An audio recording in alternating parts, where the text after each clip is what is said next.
I thought this morning's performance by one of your lower grade presenters on the Today programme was utterly disgraceful.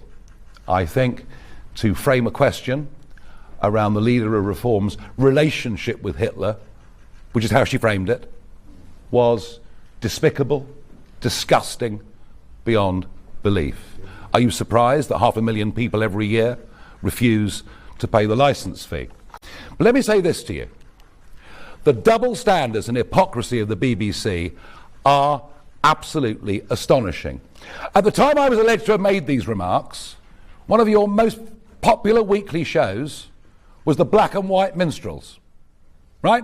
The BBC were very happy to use blackface. Oh, and not just in the Black and White Minstrels, you did it in It Ain't Half Hot Mum as well. And what about Alf Garnett? Do you remember what he called Marigold? Do you remember the word he used to describe Marigold on not live, but on primetime national TV? I better not repeat the word, otherwise you'll all use it and say that I used it. Homophobia? It ain't half hot, Mum? Are you being served? Oh, and what about Bernard Manning?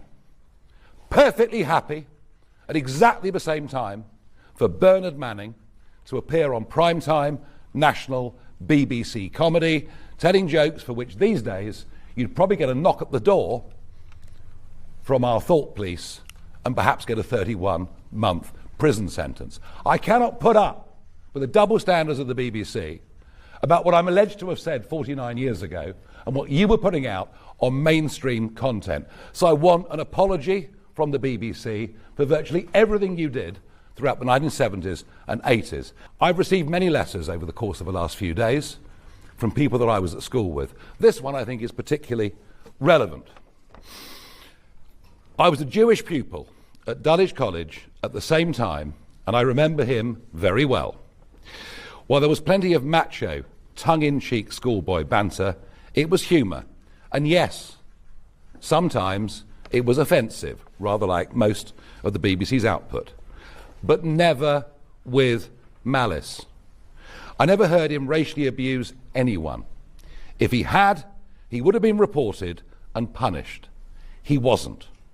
The news stories are without evidence except for belatedly politically dubious recollections from nearly half a century ago. Back in the 1970s, the culture was very different. Perhaps, Damon, you should reflect on that. Especially at Dulwich. Lots of boys said things they'd regret today, or just laugh at.